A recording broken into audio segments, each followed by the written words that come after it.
Okay, and welcome back. Today we're going to talk about how to plan out our autobiography.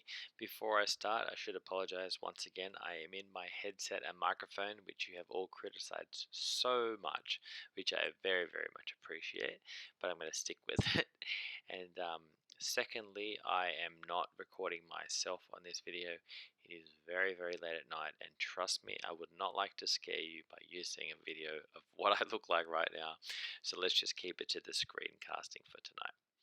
Okay, so what are we going to do today? We're going to break down some parts of your life, some parts of the autobiography into different sections, and we're just going to plan out one specific section today. Okay, so the section we're going to plan out today is going to be up to you. Okay, but I just want to go through. I've kind of labeled different things, so I want you to do one section on one big event in your life that's changed you forever. Okay, section 2 on special people slash special person. It can be one special person, or it can be a group of people like your family and how they've influenced you. The third one would be one of your interests in your life and how that one interest has shaped your life and had a big impact on you. And section 4 is going to be on the present and the future. How are you feeling right now? What's going on in your life right now? And what do you plan to do in the future as part of your autobiography? Okay, so you'll see through some of the questions we've got here, like in the big event, like what was it that happened? How did it happen? What were the consequences of what happened? How did this change you? Sorry, how did this change the person that you are? Was it for the better or the worse? Do you wish that it didn't happen? Why or why not? With the special people, we're kind of saying why we're special, why they're special to us, what they did that's special. Is there one special moment that stands out? Have they changed you as a person? With the interests, what sort of things have those interests done for you? Is there one particular moment? Is there a quote or something that happened that really sort of made it really important for you? And how has it played an important sorry, I'm yawning again. Part of your life. And section 4, the present and the future. Like, how are you feeling about the present and how you are at the moment and why you feel like that? How are you feeling about looking forward to the future and why you feel like that? What sort of things do you want to do in the future? And also, what sort of person do you want to be in the future? Now, as I was going through, looking through different posters from other teachers that have taught autobiography stuff, I see a lot of stuff like this, where it's like, oh, what do I like to do? What do I look like? Where do I live? All those sort of things about what I eat and things like that. I do not want this sort of autobiography. I really, once again, don't care particularly what you like to eat. Now, maybe cooking is one of the biggest parts of your life, in which case I would love to hear all about that. But I do not really care about where you live or anything like that. I really want to know what makes you you. Okay, so today I'm going to go through and I'm going to show you how I planned one of these sections, and then I'm going to try to turn it into just a draft section of just one section. I am not going to write the whole autobiography in one go, okay? And I'm going to get you guys we're going to do one at a time. We're going to write it down as a draft copy and just write what comes down in your head after you write the draft down. When you're going to type it up, I want you to just see what comes out and just write it down without being too, I guess, second guessing what you're writing, okay? So, before we start, the thing we're going to try to do today when we're writing is we're going to try to emotionally connect with the audience. We're going to try to build tension and create imagery and make the audience actually feel something about what you're saying. We want them to care about what you're saying and we want them to feel like they understand you better. So you're just going through the motions of what happened when you broke your arm. Sometime, oh, I fell off the swing and then I broke my arm, and then I went to the doctors and then they said it needed to heal for 6 weeks, and then it healed for 6 weeks and it was boring, and then I got to take it off. I don't know anything about you. You're just telling me a story. I need to know a story if we're going to do the big event that actually changed you. Okay, so we're going to go through quickly what I wrote down. So the one big event I'm going to choose is that when I got into uni. Okay, so when we finished the HSC, it says down here, I didn't make it into teaching or anything else that I wanted to make it into. And I thought that my future was going to be ruined because I was 17 and I couldn't get into uni and all my friends had gone off and done other things. And all I wanted to do was be a teacher. I'd always, for a long time, wanted to be a teacher and I just couldn't do it. I started going through the newspaper trying to look for a job, for any job that they had. And I found a job in a factory and I was going to take that job. Um, and then I applied with my dad, looked some stuff up, and I applied to uni through some new program, which meant that I was allowed to do two subjects without actually being in uni. I remember how embarrassing it was for me when I first actually joined uni, and everyone said, "Oh, what course are you in?" And I'm like, "Oh, I'm actually not at uni. I'm just doing two subjects because they let me in." But it doesn't really matter how you get in. Now, once again, what were the consequences of this happen? Well, I worked really hard and they approved my application to join full time. And it took me 5 years, but I ended up graduating with two degrees, a Bachelor of Arts majoring in history and one being my teaching degree.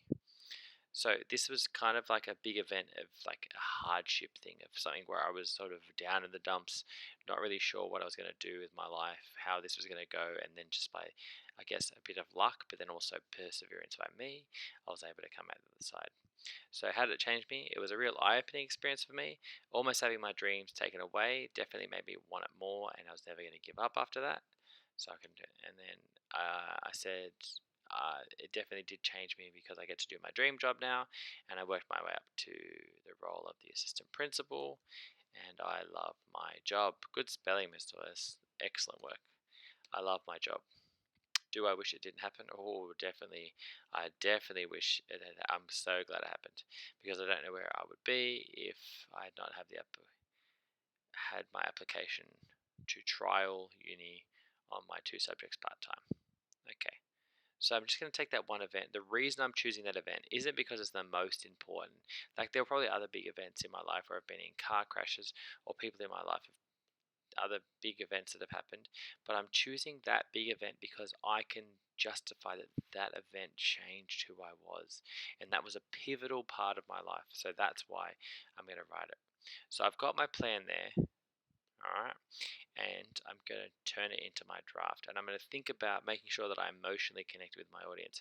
So I might even try to tell a story as I'm going. Some stuff will be factual, some stuff I'm going to come in and out of telling the story.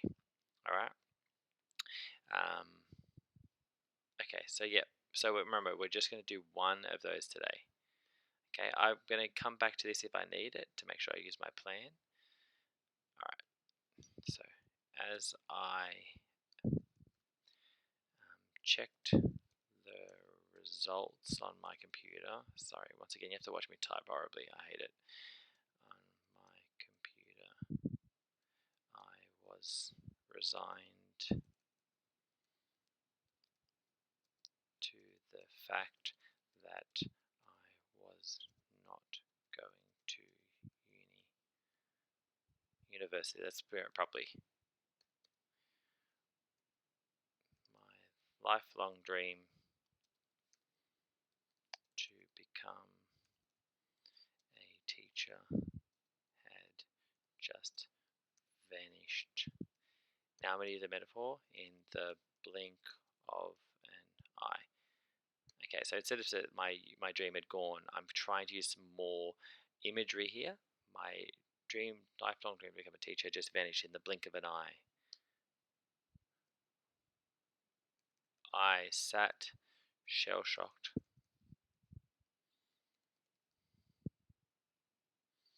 not knowing what to do. 1,000 things were running through my head.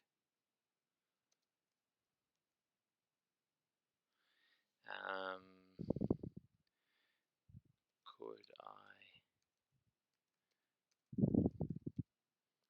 I have tried harder?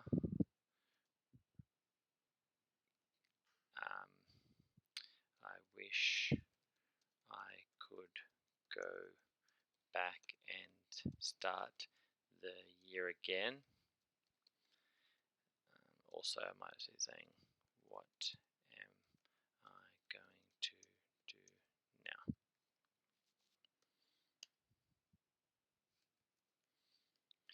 These questions remained in my head all week as I began the search for a full-time job, thinking of what career I was now going to undertake. Okay, that's just the one, basically one section, and I haven't really even gotten into much of this here. Okay, so I'm not going to write my whole thing today because I don't think you necessarily need to see me type in all of my stuff here. But you can see that I'm really, because it was my life, I really should be able to write about it. And I'm not just necessarily, I want to know what was going through your head, what was happening, those sort of things, not necessarily just events. Events are important, but it's events tied to your emotions. Okay, so I would keep going and I would write things like, as I opened up the the newspaper, and my eyes were drawn to a factory job in Smithfield, I thought to myself, really, is this what I'm going to be now? Is this how my story ends?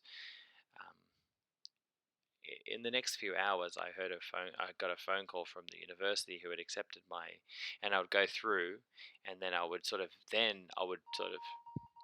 I would do the show not tell thing, and I would talk about what happened to my body. Like my eyes opened as wide as an owl, and my hand started to shake, and I had I thought, is this real? I started pinching myself. So I'm starting to add in the show not tell stuff from my narratives, even if there is a bit of embellishment, even if it isn't exactly like I can't exactly remember exactly what was going through, like what I actually did. I remember the emotion of what I felt, so I'm trying to convey the emotion of how I felt in that section. Okay, so tomorrow I don't want to necessarily do the one big event one. I want you to pick the one that's the easiest for you to write. So, is your easiest one to write about what you're thinking about the present and future, or what you're thinking about one of your interests and how those interests have been a big thing in your life, and which particular moment was that moment where you knew that was going to be with you forever? And how it's changed you? Is your thing going to be about the special person in your life and how they were special and what they did, and trying to pick one big event of what they did and how that symbolized what they were special to you? Or is your thing going to be your big event like I've done?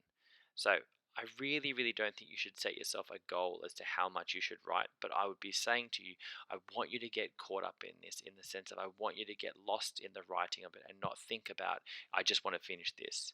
Because I personally think that if I was writing this, like a normal autobiography that a normal person would write in, would probably go for a couple of hundred pages. Obviously, I'm not expecting that. What I'm saying to you is, don't try to get out of your section about one big part of your life in about 3 to 4 paragraphs or half a page. It really should be something you really care about. There's a big thing where I think some of you are just trying to give me writing that you think is going to pass, rather than necessarily thinking about whether it's the best thing you could do and whether you're really trying your absolute hardest. So, once again, I'm going to make sure you try to emotionally connect with the audience and try to build that tension, create that imagery so they're getting a picture in their head, and you can make them actually feel something about how this helped you become the person you are. All right, so pick one section, plan out that one section, and then you're going to write the draft on that. Only that one section for today. Then tomorrow, I'm going to give you some feedback, and I want you to go in there and start trying to revise and edit your work. All right. Okay. Thanks, guys.